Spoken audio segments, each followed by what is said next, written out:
Hey guys, and welcome to another brand new video. In this video right now, the PlayStation has actually gotten hacked, and because of this hack itself that came public, and basically people utilizing some of the PlayStation technology, they were actually able to go work with PlayStation as a whole to go and find and fix up some pretty cool stuff. Although I'm a little bit conflicted because I'm a little bit sad. We're going to talk about this, talk about the drama, talk about what happened as of today on the video itself, so make sure you guys are subscribed with the notifications on, and of course we have the Twitter and Twitch room down below, and of course, this is some kind of fun news. I always like having a chance to go and do a little bit more of the internal sides when it comes to consoles, when it comes to hacking, when it comes to exploits, mainly because I'm a very intrigued person on the subject itself. Now, I'm not always the biggest fan, obviously, of people hacking or stealing stuff or whatever, but I hope you guys kind of get what I mean. I like the idea of the internal workings and the jerry-rigging and all of that. So let's go talk about it throughout this video.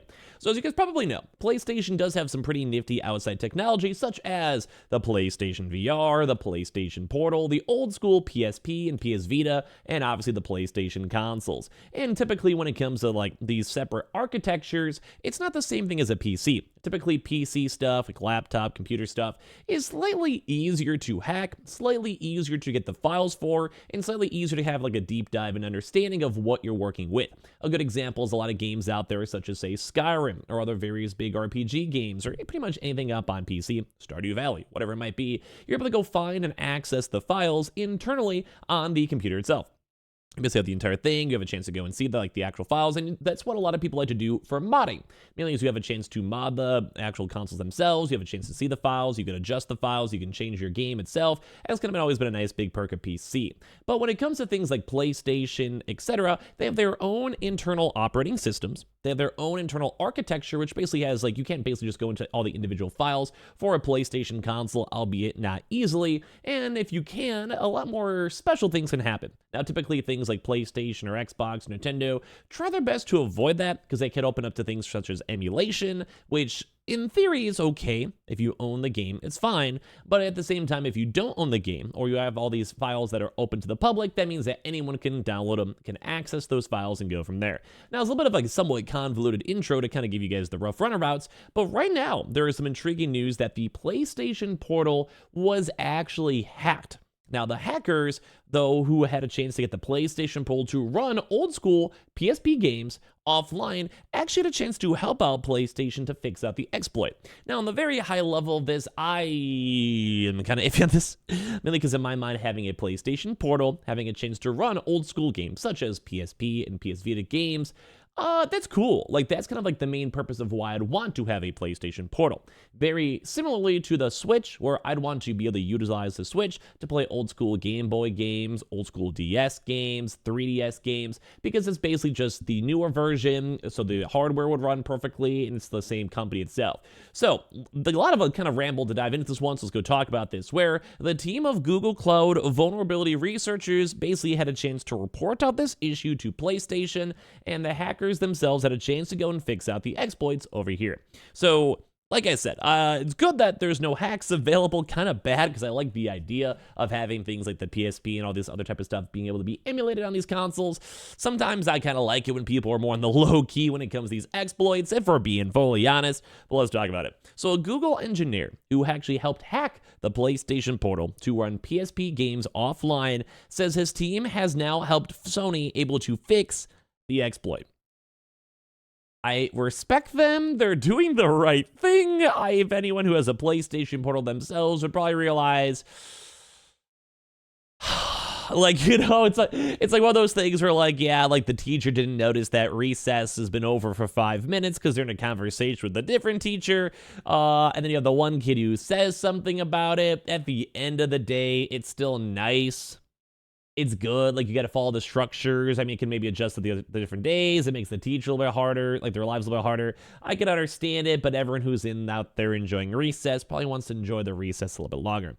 The Portal is a streaming-only device, which is designed to let players stream their PlayStation 5 console to the handheld via remote play, so be played away from their TV. Basically, if you guys don't have a PlayStation Portal, you have your console, and then due to Wi-Fi, Bluetooth, you're able to go and bring your PlayStation Portal at any place all around any spot that has remote play access. So that means if you want to go on your bed, your couch, you're basically running it at the same exact time, whatever it might be. Some people also have had a chance to run it throughout the entire, like, country, as long as they have like an actual proper connection, 5G connection, stuff like that. Like, you can technically. But overall, you have to somewhat be utilizing your PlayStation 5. It was always a big caveat for the PlayStation Portal, mainly because people want to have a chance to have it be running individually and not have to be tied to a PlayStation console, whether it's completely through the cloud, through Wi-Fi, or whatever. They do keep on saying that is a possibility with the PlayStation Plus data centers and all their basically streamability for that one on the cloud, but still, that's a big issue. So as such, the stock version of the hardware offers no options to save physical games, offering streaming functionality and nothing else. So basically, you just can't run it by yourself. You have to have the tie-in, you have to have it like basically grouped in with your PS5, which kind of stings, but whatever. However, though, in February, the Google Cloud vulnerability researcher Andrew Nguyen revealed that he and a small team of other Google engineers had managed to hack the device to play games locally, running a PSP emulator natively offline, which is sick. Like, I think that's what a lot of people out there would want to have when it comes to their console coming out. They don't want to be able to sit there, they want to be able to go rock out their PlayStation portable games, like the old school games, and that'll be dope. So on Monday, the PlayStation Portal received, though, a brand new firmware update to version 2.06, and Gunn later confirmed that on X that it contained a fix for the hack, one his team had helped Sony to identify. Once again, though, this I appreciate it. I understand it, but this is totally like the tattletale system, I feel like. Although at the end of the day, if this ever did get more widespread on various websites, news articles, I'm sure Sony would have noticed it and hatched it out and, like, updated it regardless. So I don't want to be too mean to the guy itself. This is one of those things I'm sure over time would have been patched regardless. But it was a little bit of a tattletale situation, let's be honest. So on Monday, the PlayStation Portal did receive this new firmware update to 2.06, and Gunn later did confirm that on X that it did contain the fix for the hack itself, one that his team had helped Sony to identify. We responsibly reported the issue to PlayStation. Gunn wrote, bugs are fixed on 2.06. Before he joined Google, Gunn had previously released PS Vita jailbreaks and exposed the PS4 vulnerabilities. However, at the time of the Portal's hack original announcement, Gunn made it clear that his team had no intentions to release the details to the public. Indeed, given his current role at Google as a cloud vulnerability researcher, it appeared clear that Gunn's hack was simply designed to highlight the way seemingly streaming-only devices can still be exploited to run software locally. So I just want to say I am okay with it. Like, this is one of those things where he works at Google. If he made this public, he probably would have lost his job, especially with how it was like correspondent with this technology. If you're a cloud specialist on a competing company, like, it's not the most competitive company with Sony to Google, but there is competition there, even on cloud hosting, gaming, whatever it might be. So it's like understandable of why they help patch it. It is commendable. I'm sassing a little bit. I'm a little bit salty a little bit, but at a high level, I do understand and I do appreciate it. And at the same time, like, I'm sure PlayStation, just as I mentioned, at some point would have stopped it. At some point would have patched it. At some point would have dealt with it. I understand why. But it would have been really nice to have a chance to have your PSP games on your Vita, or also your Vita games on your PlayStation Portal. Would have been very nice to go and see. But they did go and confirm that they go and hack it back in the day, and it is a little bit sad. So following the latest update, he has been met with criticism by some players who want to know why he helped Sony fix the exploit instead of giving it to the public, myself included. But I understand why. Like, I understand, like, the reason why. He explained that he had to release the exploit publicly. Sony would have eventually fixed it anyway, like I was saying throughout this video, and that reporting it was the right thing to do. Also understandable. Like I said, it's kind of like, once again, the recess example. It's 5 minutes over past. The teacher at some point would have looked at their phone or their watch. They would have called people in, and it may have adjusted the rest of the day, or maybe it would have been a little bit harder. You had to work a little bit harder to go make things happen. Maybe they had plans for a pizza party, and you missed the pizza party because you had extra recess. Whatever it might be for metaphors. So I understand why they fixed it. I understand why the hack was reported. I understand both on, like, at the long term, it might be good to help stop vulnerabilities. And I do agree at some point PlayStation probably would have had fixed this issue regardless.